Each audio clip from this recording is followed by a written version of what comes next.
On BBC One, Q.E.D. reports this week on the war of words down under. In Australia at the moment, there's no smoke without fire and no smoking without a fiery response.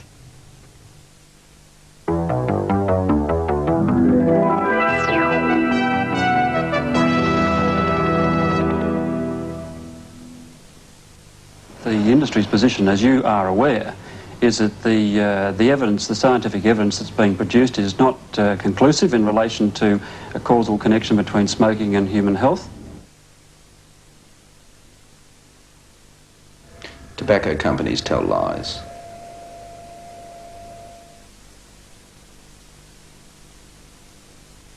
Are you saying that that link, as such, has not yet been established? Well, that's what the scientific facts say. Your Now, interpretation of the scientific No, facts? that's what the scientific facts say, Christopher. Well, they'd need to claim that, because if ever they admit that fact, lawsuits will tumble down on them to the extent that forces them out of business of their own accord.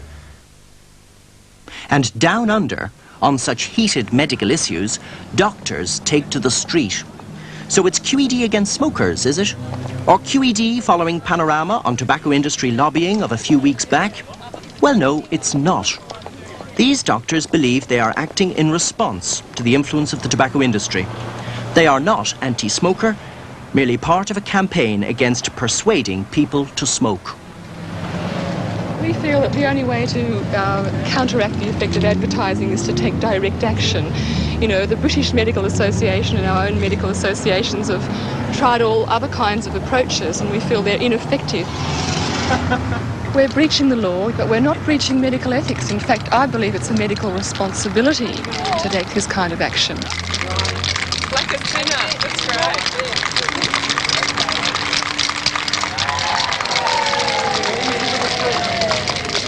Defacing the cigarette billboards that are prominent in every Australian city, or refacing them, as these doctors put it, is one of their main objectives.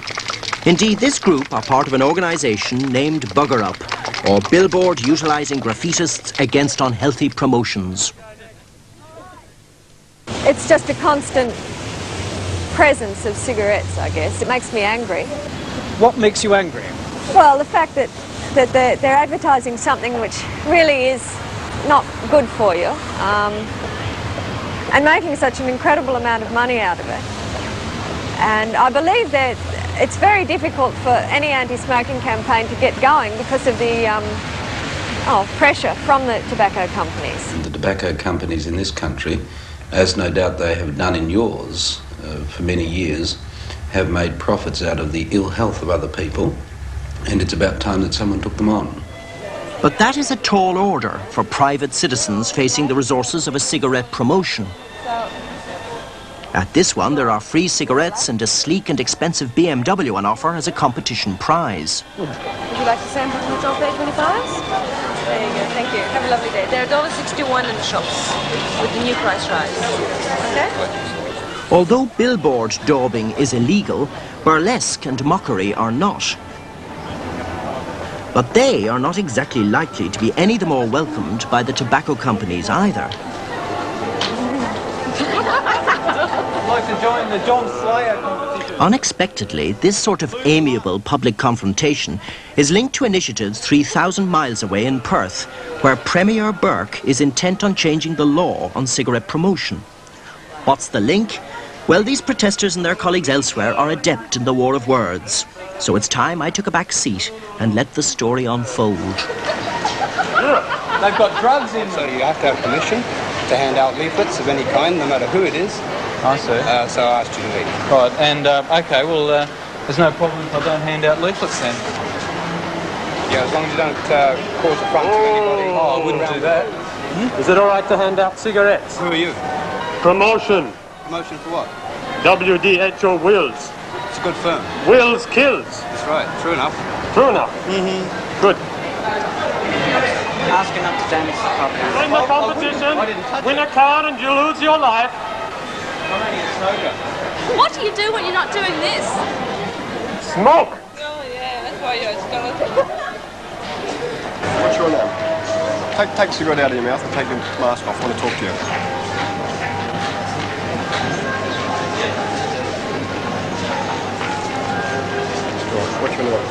Would you like to smoke? What's your name? They're giving out cigarettes free here. Listen, if you like, well, take you back and have a talk about it. Now, do you want to talk about it here, or do you want to go back to the station? What exactly is the offence? Somebody crashed over the car and it's damaged for malicious injury. So we've been accused of malicious injury. Well, there's been a complaint made that the car was maliciously injured. What would happen if I made a complaint about them for malicious injury? They maliciously injured? They have done the same thing with their cigarettes to people as we're being accused of doing to the car. Tell me this. Now, I can tell you specifically. So that man in black over there with the glasses, he maliciously injured several people today. I saw him do it. It's good. Now, okay, and there's some other... Anyone else want to lay in information here for malicious injury? Seems to be the go of the day. This is ridiculous. What do you do for a living? Doesn't this embarrass you when you go back to the police station? You've had to question people about dropping ash on a car? No, I'm not embarrassed. We get paid to do this. Well, we don't get paid to do this, unfortunately.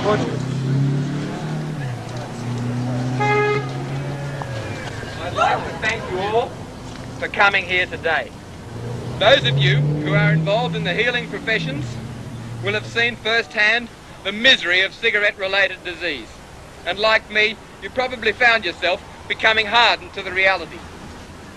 One particular case sticks in my mind, and I guess is what led me here. I was doing cardiac surgery at North Shore at the time. A 53-year-old businessman came in after a massive coronary. Unfortunately, because of the extent of his disease, he didn't do well. And despite the best efforts of intensive care, he died in the small hours of the next morning. I went outside to tell his widow and his 2 teenage daughters. She looked me in the face and asked me why this had happened. Trying to be as kind as I could, I said, "It's just one of those things that happen." And then I thought for a moment about what I'd said. I was forced to admit that I was just another apologist for the tobacco industry. He died because he had smoked. And by not admitting it, I was part of the conspiracy of silence upon which the tobacco industry relies. And I said, this has got to stop if I have to stop it myself. The tobacco companies have been sent invitations to this meeting. I wonder if any of them have come and would like to identify themselves and perhaps speak to the meeting. Good day. Can you tell us why you're filming from behind a curtain? Habit. Pardon? Habit. Habit. Can you tell us who is actually commissioning your filming? You don't know? I do a lot of stuff for a friend of mine. Can you say with assurance that you're not here representing the tobacco industry? Yes. You can? Yes, I certainly. There are a lot of doctors here today. Does this mean the medical profession is really standing up and being counted on the issue? Well, there's ones who are here certainly are. I think there's an immense amount of sympathy for us in the medical profession. I think that they recognise what we are doing is right, although a lot of them are, well, I guess, reticent to do something like this. You're jeopardising your career.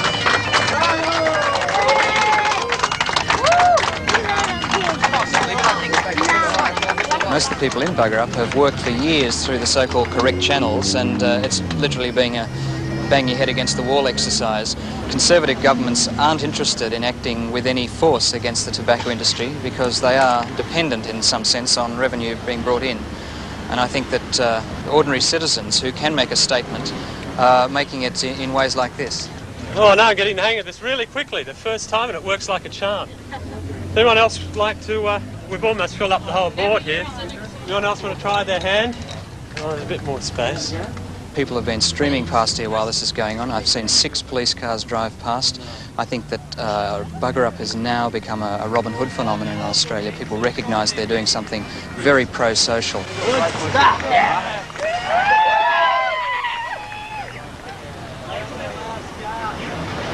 The tobacco industry harp on endlessly about their so-called freedoms to be able to put this sort of message, these sort of lies in front of the public.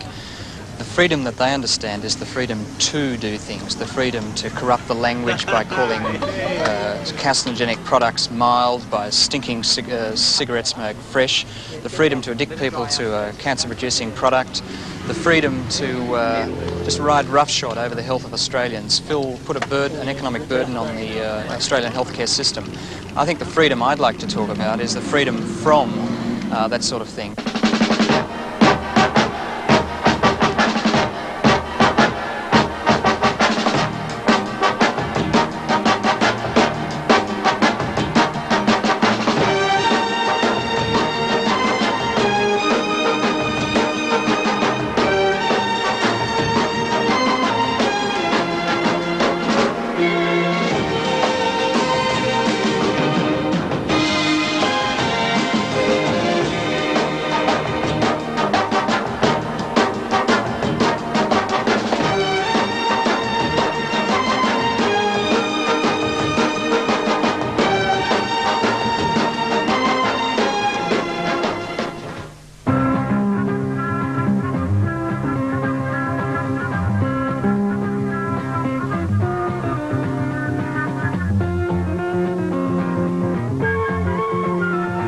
Come to cancer country, where the flavor is. Yes, we're members of the jet set. And we all smoke the same brand of cigarettes. We fly here. We fly there. Well, we have to. We're trying to find a doctor who can cure lung cancer.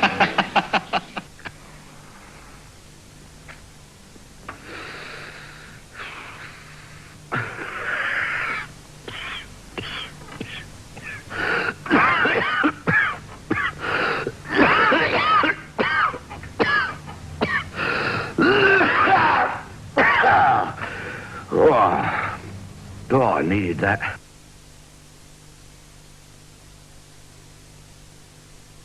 The human lung is like a sponge. A sponge designed to soak up air. But some people use it to soak up smoke.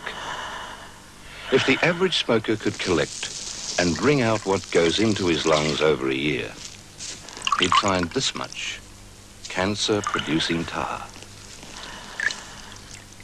It's enough to make you sick.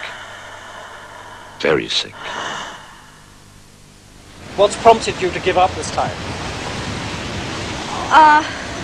Well, there was a dreadful ad on television with a sponge that a whole bunch of muck came out of, and I think that was probably the trigger.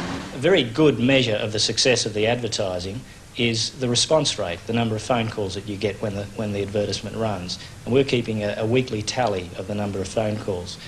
Before the campaign started, they were getting about 300 phone calls a week.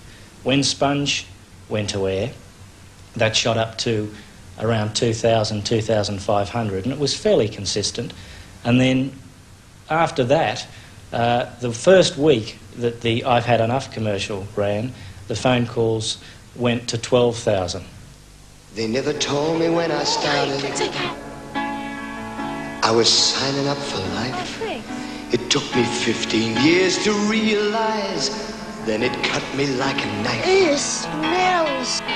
Giving in so easy. Giving up is tough. But all my friends have made it. Excuse me. I've had enough.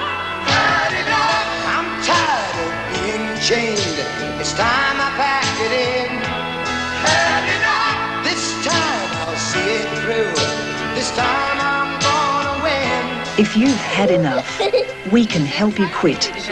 Call the Quit line now on 11640 or call into the new Quit Centre, Sydney Hospital, Macquarie Street, at the top of Martin Place.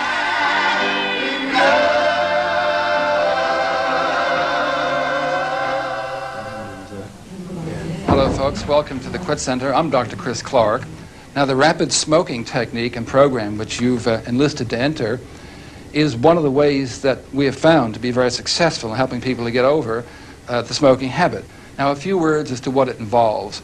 It almost explains itself. You're going to smoke very rapidly. I'll be turning on a tape recorder here, and every 6 seconds you'll hear a thumping noise. On the noise, I'd like you to inhale very deeply and exhale and be ready to go again 6 seconds later. Can you imagine that? Now, you each have those watches, right? Each time you puff, press in firmly, and it'll count the number of puffs you make. I'll start it. Now, I'd like you to light up. Go ahead now.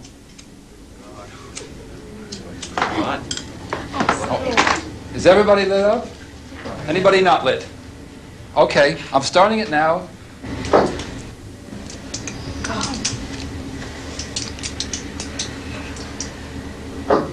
Once more. Again. Now remember, folks, this is designed to do two things: to make you aware of all of the poisons in cigarettes, and also to set up a negative association. If you get sick and feel nauseous when you eat or smoke or drink anything, it makes it less attractive in the future. If you're all lit up now, I'll start the device again. Ready? Here we go. That's it. Fine. First puff. And a deep inhale. That's good. And another. And another. If you feel the tremors, feel yourself shaking or swelling or getting nauseous, another. Let yourself fully experience those sensations. Continue.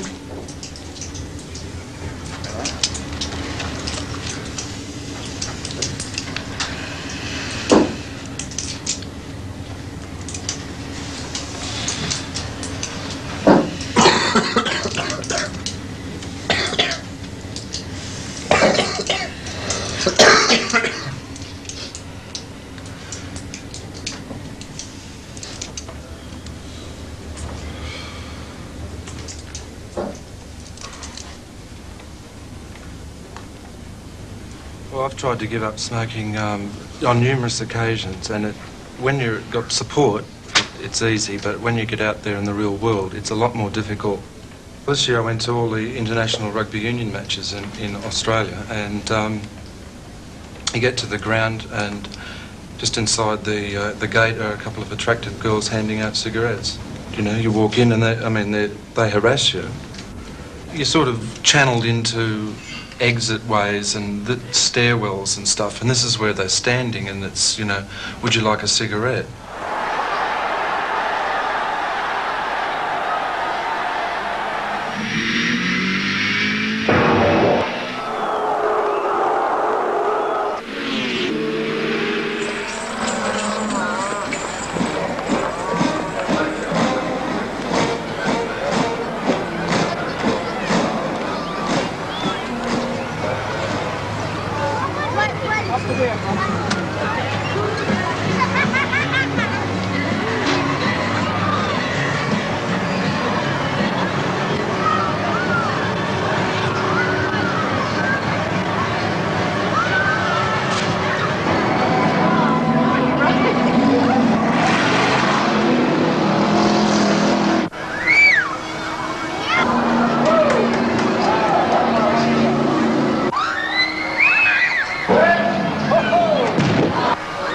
Let's make it even more difficult. Let's turn it into a staggered crossover. Here we go. It's a very interesting. Well, look, we're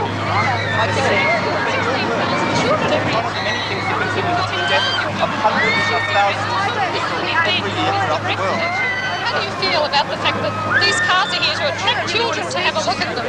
The cars are here to attract children, and children are coming here and they're seeing the association of an outdoor sport like precision driving with cigarette smoking. Surely that doesn't fit together. Sorry, I'm just doing a job. Kids who see the name Marlborough every time they see John McEnroe or Peter Brook on television, the name Benson and Hedges every time they see Dennis Lilly thundering down to bowl. Now, this sort of glamour appeal is the sort of thing that is one of many aspects of the factors that make kids start smoking. We've seen young kids take... Well, I haven't seen one. I've been here all week. We have, and that's what they're doing. Nah, you're a liar, mate, you're a liar, because I have seen them turn the kids away. You like a driver, not because it's what's on the car, like Marlborough, because he's a good driver and he can handle it. Like, I'm against smoking myself, but when I look at Commodore, I don't just see the Marlborough sign, I see what's in it, the person. Smoking, advertising smokes doesn't bring people to smoke. Why would they advertise on a car if not to, as a form of inducing people to start smoking? It's for a sponsor. Yeah, but why would they sponsor it? They're a company that's there to make money, there to sell cigarettes. Why would they? Who's there to make money? The Marlborough company. Cigarette company. Whoever drives is someone like Peter Brock. Heaps of people would look up to Peter Brock, kids our age, and he's got the Marlborough sign on his car, and they'd think that Peter Brock, he's got a Marlborough sign, and it's cool to smoke Marlboro. Like, it wouldn't make me smoke because I'm not that into motor car racing, but any kids that are into motor car racing, they'd do it, I'd say. Because lots of kids they do anything that's trendy, like smoking. If you smoke, you're a good kid. Teenagers have to be affected by it. You know, young kids have to. They're exposed to the charisma of smoking. They're exposed to the brand imagery. I mean, just simply getting one's brand name into a potential consumer's mind gives an advertiser an enormous advantage. If somebody who is going to use a product when they turn 20 knows about that product from the moment that they can learn to communicate and has that brand name impregnated in their head, it's got to have an effect. Are you all smokers? Yeah. How old are you? 16. 17. 16. How long have you all been smoking for? 3 years. Yeah. Year and a half. Do you all think you could give up now if you wanted to? Yeah, it'd be pretty hard. I reckon. I've tried. Easy. But if you wanted to give up, do you think you could? Why is that? I don't know, just because I enjoy it now. Like when you go surfing, you have a smoke afterwards, and when you have a cup of tea or something. Everyone smokes here, just about. All around school down the road, everyone smokes. It's just to be in with it, you know. If you don't smoke, you're just sort of a square, you know. You smoke because you get a good feeling that you're all doing the same thing, and you're in with the crowd, you know, and you're all equal, because that's what everybody does. Right. But if you know you're sitting there not smoking, everybody's smoking, and you think, oh, I feel left out here, and you can't. You sit back and you look, and they're all speaking about something rambling on some story. You're sitting here getting left out just because you're not smoking. Yeah. Cigarette ads try one of 3 different ways to get you to buy their brand. First of all, they might show you good-looking guys and girls smoking their brand. The message they want you to get goes like this. If you smoke this brand of cigarettes, well then you must be pretty tough, like the guy on the Marlboro ad. Or if you're a girl and you want guys to think you're a spunky chick, well then you better roll your own drum, because that's what spunky chicks do. These ads are really having us on, but it's pretty hard to see through them and to remember that a smoke's not going to suddenly make you tough or spunky. When we were elected, we developed a strategy that consisted of a number of aspects. The first was to cause the price of tobacco products to increase in a way that might prohibit or discourage people from smoking. You want one? Oh, go on. Yeah, okay then. Good. We then took part of that increased excise and funded a very comprehensive anti-smoking campaign that went into the schools and devoted itself mainly to young people. No thanks. Don, don't smoke. What's wrong with smoking? Just don't like it. What's the matter, you chicken or something? No, I just don't like smoking. I've made the decision not to smoke, so I'm not going to. What other ways were there that Andrea may have improved the support she gave to Heidi? Yes. She doesn't want to smoke, so why don't you just leave her alone? Right. How many people think that would be a good way to go about it? Right, hands down, it's nearly all of you. Was there anything else that you have to be careful of when you are refusing people in a friendship group like that? Yes, Heidi? She could have said that she still wants to keep the friendship, but she didn't want to smoke along with them. Right, it's a very strong statement, wouldn't it be? Part of your refusal technique can be that. You can say those sorts of things. Look, I want to stay friends, but please don't offer me cigarettes. I don't want them. In Norway, between 1975 and 1982, according to figures most recently released, the decrease in smoking amongst boys was from 21% to 15%, and amongst girls, and these are age groups of about 15, was from 28 to 22%. And that decrease was accompanied by a ban on the advertising and promotion of tobacco products. The Norwegian evidence clearly supports this state government's proposition that the advertising and promotion of tobacco products should be banned. A message to parents about their children.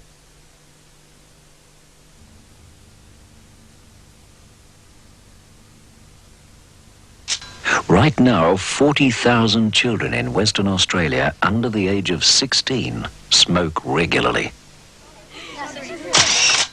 By the end of the year, a further 10,000 kids will start smoking, unless we care enough to do something about it. We want to give kids a chance. Kids are easily impressed by glamorous cigarette advertising. And let's face it, tobacco companies wouldn't spend millions of dollars on advertising if it didn't sell more cigarettes. That advertising is just like a time bomb in our children's lives. People who care are supporting the government's stand against cigarette advertising now, before it's too late. Let's give our kids a chance. It was a good feeling to be able to use the money from the excise to pay for the attack upon the promotion of the product that provided the excise. And of course the tobacco companies squirmed, and the result was that when we embarked upon the third stage of the campaign, which was the legislation to ban the advertising and promotion of tobacco products, there was unleashed upon us a very fierce campaign in opposition to the government, and specifically in opposition to the legislation to ban the advertising and promotion. Listen, if you're a West Australian, I think there's something you should know about. Someone could be destroying our cricket. Someone could be giving our football the boot. And believe it or not, someone could be lengthening our dole queue. And someone's even trying to make this against the law. How? By a few of our politicians trying to ban all tobacco advertising in Western Australia. If this happens, it'll affect a lot of us, including non-smokers like me.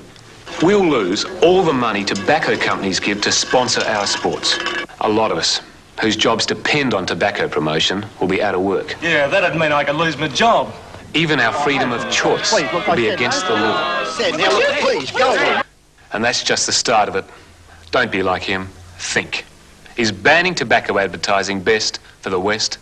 I think the tobacco companies have been very professional and very well financed in their efforts to stave off what I think is the inevitable attack upon their existence. Well, now, why would anybody be surprised when your own interests are threatened, and that bill proposed to completely ban the advertising and promotion of cigarettes?